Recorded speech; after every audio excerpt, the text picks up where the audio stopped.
You know,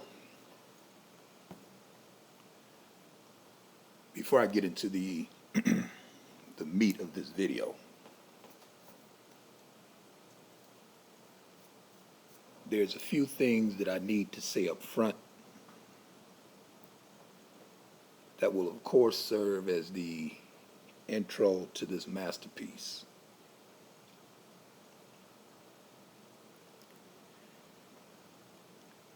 Now, later on in the week, I'm going to produce a video, maybe part 2 of this video,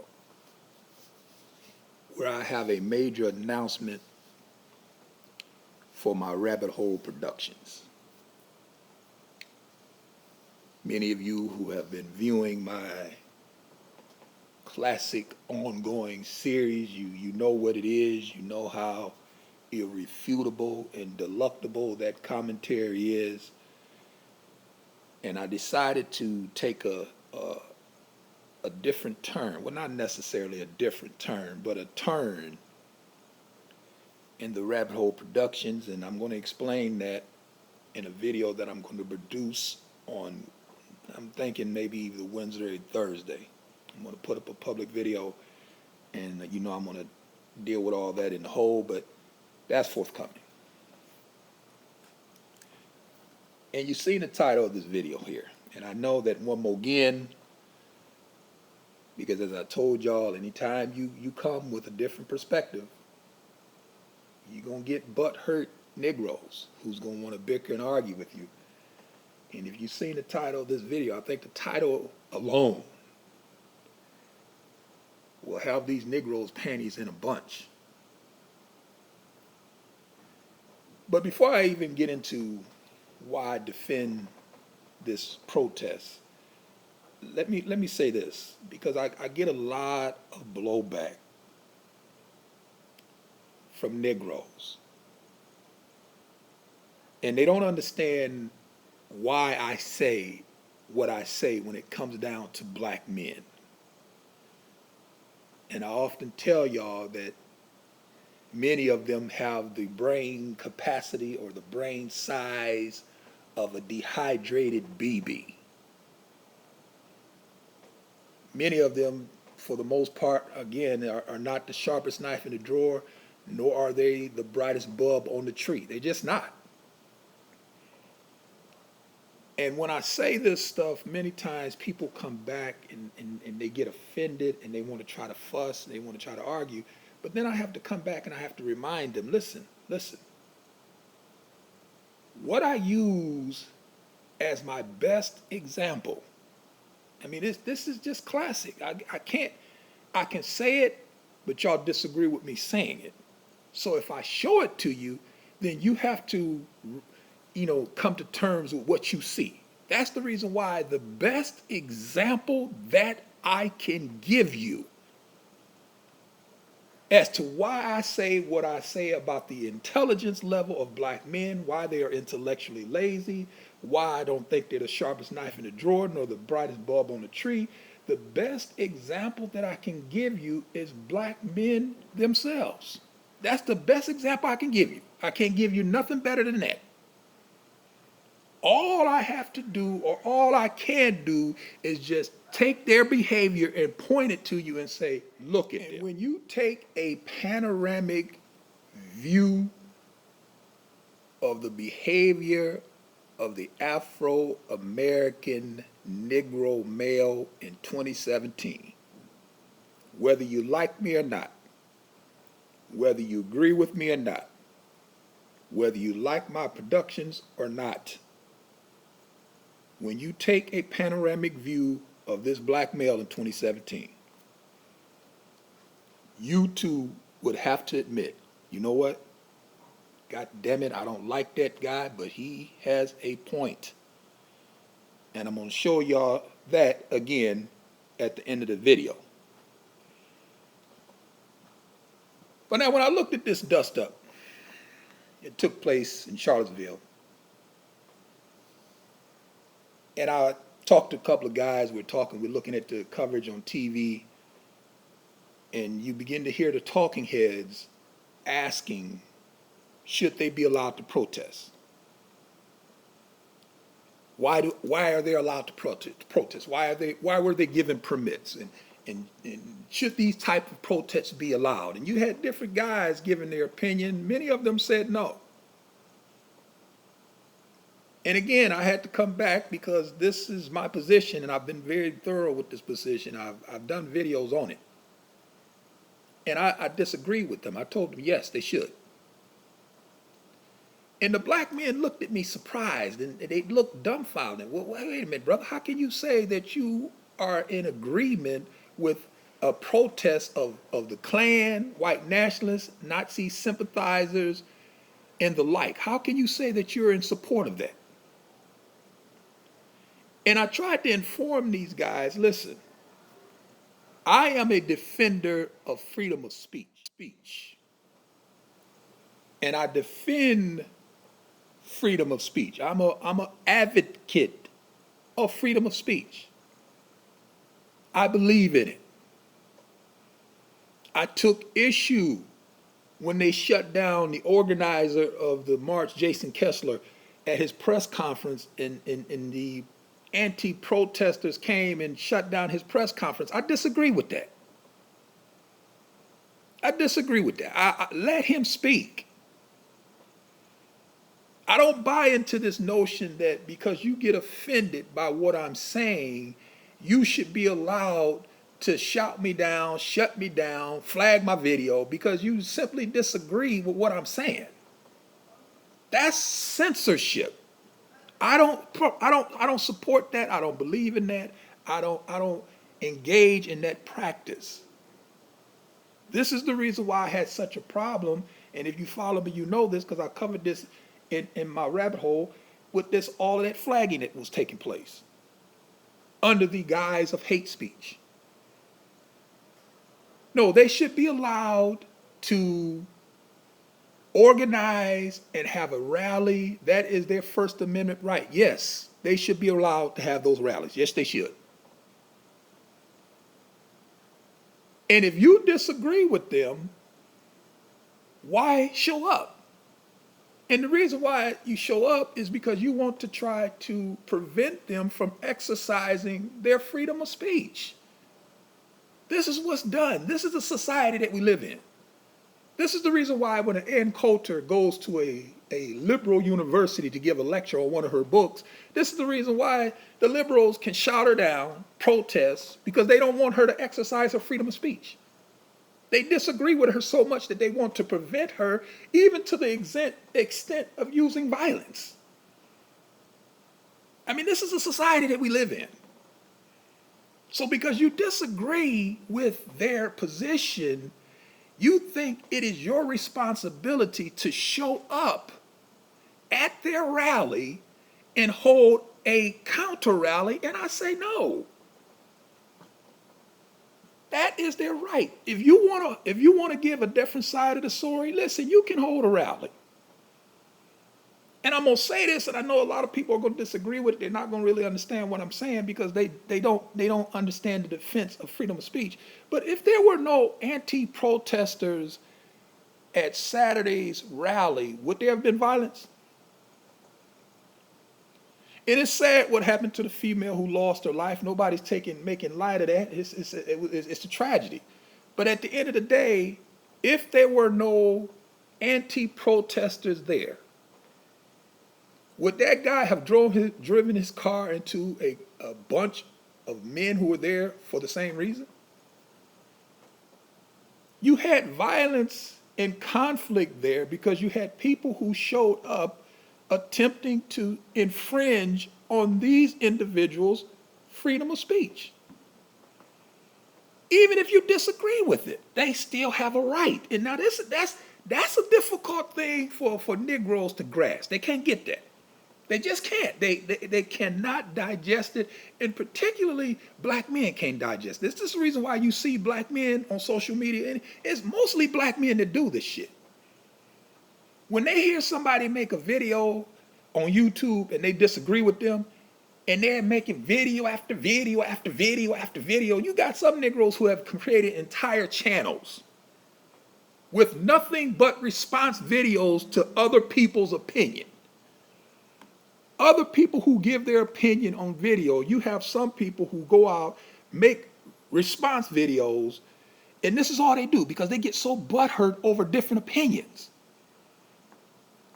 And then you have the group of people who operate from troll accounts, run around flagging videos under the guise that it's hate speech or it's attacking a protected class. That's what you call censorship. Just like what those individuals tried to do on Saturday by showing up to that rally, attempting to stop those individuals from exercising their freedom of speech. And I say no. Let them rally, let them protest. And I've told y'all this in many of my videos. I will stand shoulder to shoulder with the Ku Klux Klan. I will stand with alt-right. I will stand with Nazi sympathizers. I will stand with any racist element defending their right to say what they have to say. And the reason why I will stand with them defending their right to say what they have to say is because I don't want nobody trying to shut down my right to say what I have to say. And when you defend freedom of speech, and I've dealt with this, I've covered this, the test on whether you are a defender of freedom of speech is not when you defend speech that you agree with. That's easy. That's easy. You know, I agree with them, so yeah, you shouldn't. No, that's the easy part. What the difficult part is when you defend the right of individuals, like Saturday's rally, who you can vehemently disagree with ideologically, but you still defend their right to say it. That is the test of freedom of speech, and whether you believe it or not, is when you defend those whose speech you disagree with. That's the test. And the Negroes don't understand this. They can't grasp this. Because the only thing they want to engage in is censorship. They want to shut people down. They don't want to hear it. So they show up with their red. That was a sight to behold. A red, black, and green African flag at an alt-right, white nationalist, Nazi, KKK protest. I looked at that, I'm thinking that this is must-see TV. Because this is what lets you know that the Negroes are so intoxicated on censorship. They don't want these people to have the right to say what they have to say. And if you flip the whole situation, and if that was a Black Lives Matter rally,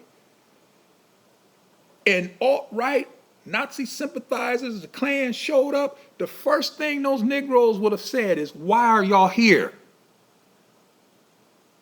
And that's the same question I have for the Negroes. Why were y'all there? Why were y'all there and then complain about the names that you're being called, the violence that was threatened upon you? Why are you there? You were there to engage in censorship.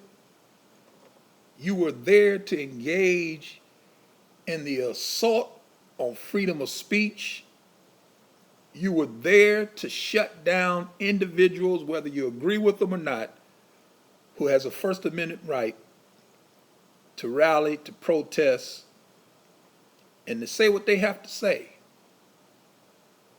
And because you knew what they had to say was offensive to you, you thought that it was taken upon you to go there and shout them down, just like they did Jason Kessler at his press conference. Many of you may have seen that, which again, I disagree with.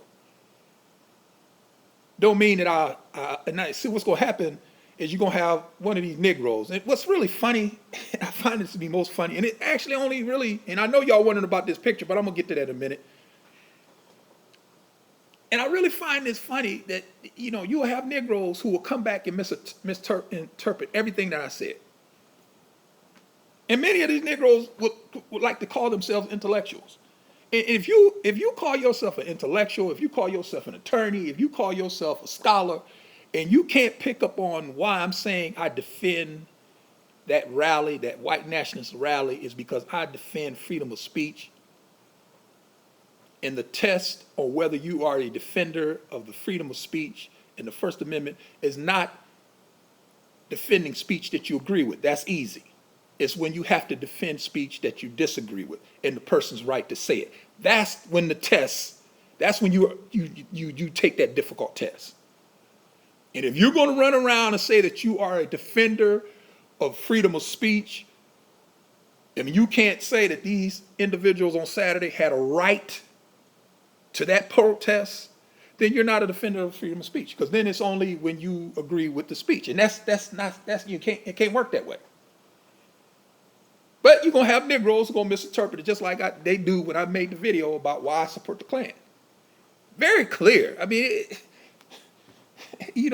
again, I tell y'all, I use them. They are the ones who prove my point. When I say this stuff, people get offended, but yet and still, y'all, I'm talking about you black men, are the ones who prove my point. And by the way, that is a great segue into this picture you're viewing.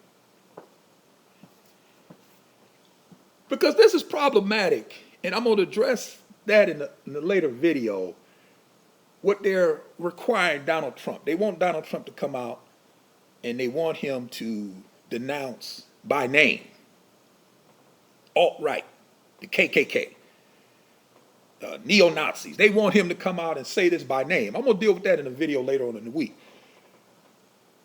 But now I got a question for you black men. And I told y'all, as a matter of fact, I just did a video Saturday where I talked about my 2 unanswerable questions. Well, now I've added a third.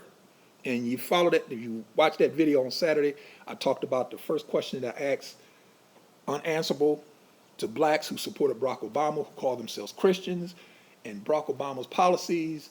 And what he stands for is diametrically opposed to that Bible, yet y'all voted for him in his first term. Y'all voted for him 98%.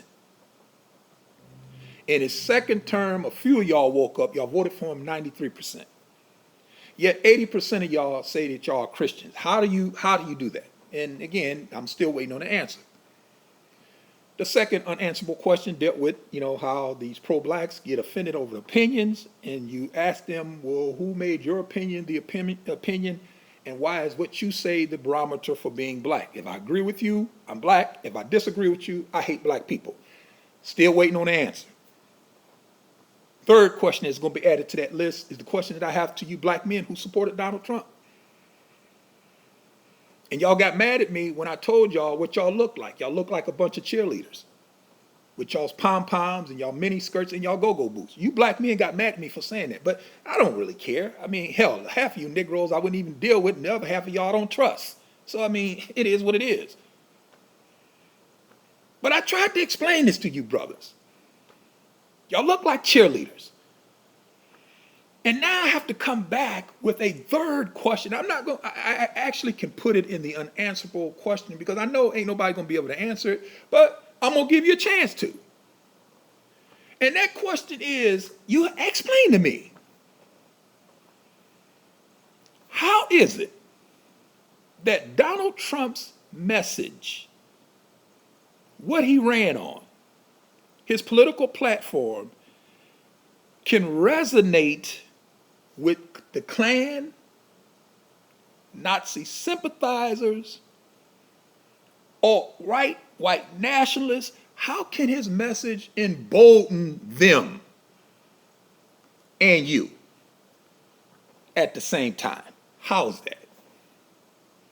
How is what he says speaks to the heart of what they believe? And this is what they said. This ain't me saying this. This is what they said. This is what you hear them saying. Out of their own mouth, they will tell you. So now I have to ask the black men who I've seen with the Trump shirts on, with the Trump hats, holding the Trump signs, how is it that his message can resonate with them? Talking about white nationalists, the people who organized that rally, Nazi sympathizers, the Klan, and we already know what those groups think about you. And I say you, I'm talking about you black men. We already know how they feel about you. That's not debatable.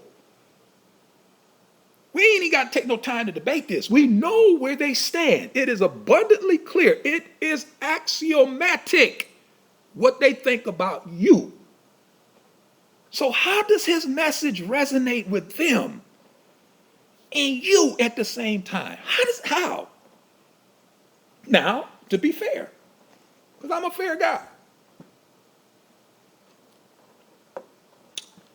To be fair,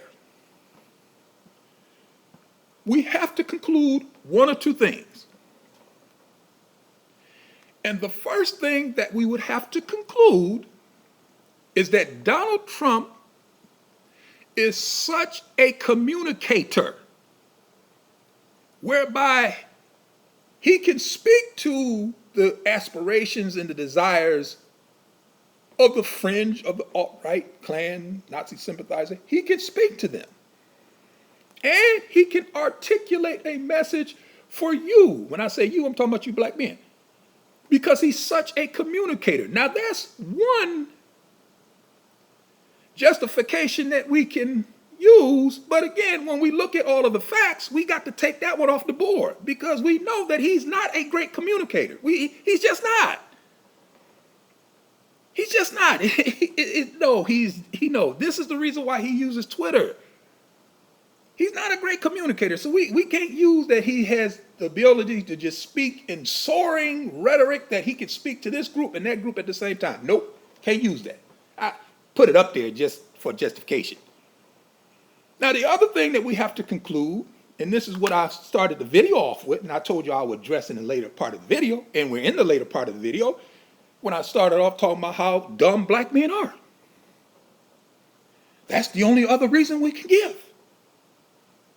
Because we have to take off the table that he's such a great communicator because we all know that he's not. And the people who support Donald Trump, they know what his flaws are. This is the reason why I don't waste my time talking to him no more. They know better than I do what his flaws are. It's a waste of time going down the list of Donald Trump's flaws. They already know what they are and they accept them and support him anyway. So we know that he's not a great communicator. That's not an insult. It is what it is. So we can't use that. So you black men who wear the shirts, you black men who wear the hats, you black men who hold the signs, you black men who I called after the election cheerleaders. And the reason why I called y'all that is because that's what y'all look like. Give me a T, give me a R, rah, rah, rah. That's what y'all look like. Half of y'all couldn't even debate or discuss his policies or political platform. All you did is put on a Donald Trump hat and a t-shirt. You can't even go into depth on what he wants to do on taxes, what he wants to do in infrastructure. You can't even discuss his political platform. That's the reason why I call you a cheerleader. You are a fan. You are a fanatic. You are fanatical about Donald Trump. That's it. You can't go into depth or into detail on his policies. That's you black men. That's the reason why I called y'all cheerleaders. But now y'all got the answer for me. How does his message resonate with David Duke, the ex-grand wizard of the Ku Klux Klan? How does his message resonate with him and you at the same time? Lest